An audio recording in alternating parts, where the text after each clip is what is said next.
Welcome to Baseball Concepts catching position. The catcher is one of the most important positions on the field. As if you look, every other player is looking directly at the catcher, and the catcher is the only guy who can see everybody at one time. Developing a catcher who is a good defensive catcher, somebody who is a good communicator with the pitcher, and also a vocal leader on the team is incredibly important. Catching is a very unique position with certain demands that are delicate and need to be just right for that specific person.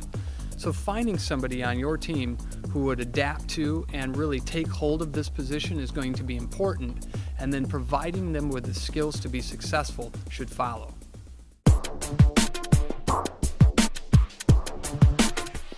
For catching, we're going to work our catchers in a stance when there's no runners on base. They're going to be a little bit more relaxed, sitting more on their heels, and they're going to give a sign to the pitcher with the sign sort of tucked up inside close to their cup. Let's take a look at how a catcher would set up with a runner on base.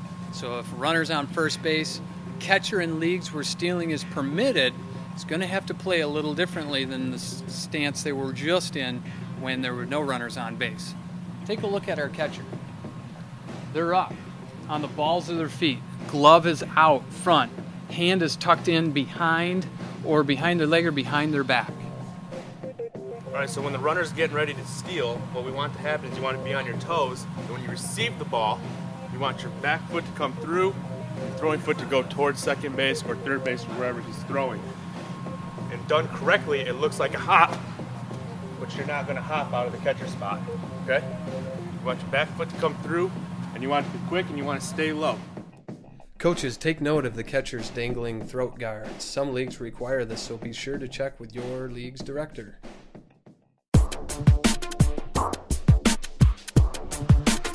When receiving the ball, you always want your thumb down, and you want to watch the ball into your hand and squeeze just like you're catching and freeze wherever the ball is. At all possible, always keep your thumb down because that gives the pitcher the biggest target.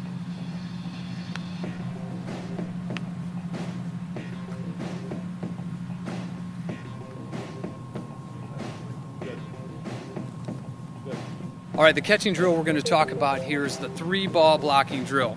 We have 3 balls placed in front of the catcher, and each one is to simulate a ball in the dirt, either outside, inside, or right in front of them.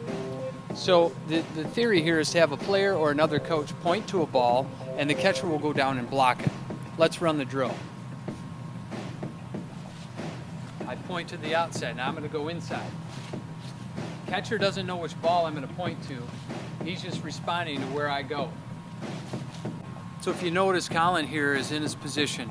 Perfect blocking position. He's got the hole between his legs covered with his glove and his open hand. Knees are driven into the ground. His chin is slightly over the ball so that anything that bounces off the chest protector is going to land right in front of him to make a play on it. I want to introduce to you the gauntlet drill for catchers. It's kind of a fun drill that you can do with your team and use as sort of a relay drill, and maybe have a prize for a player at the end, like a sports drink or a granola bar or something for a prize. But we call this the gauntlet drill for our catchers.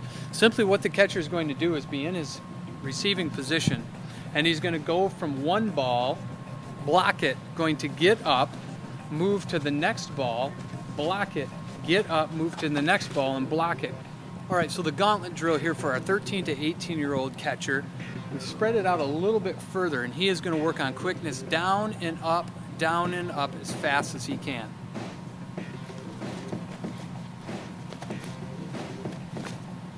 Through each series, Colin demonstrated proper blocking technique as he went through that gauntlet.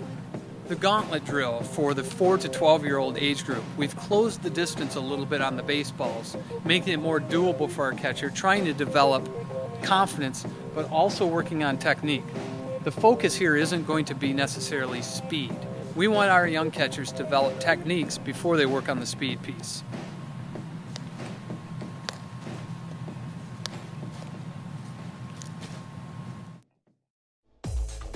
Coaching tips for 4 to 12-year-old players at the catching position. Help them to develop blocking skills by becoming not afraid of the baseball. Perhaps use tennis balls to start with.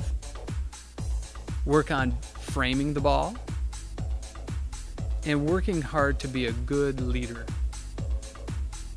Coaching tips for catchers 13 to 18-year-olds. Help them to develop into a good defensive catcher by working on some very specific drills that we've discussed.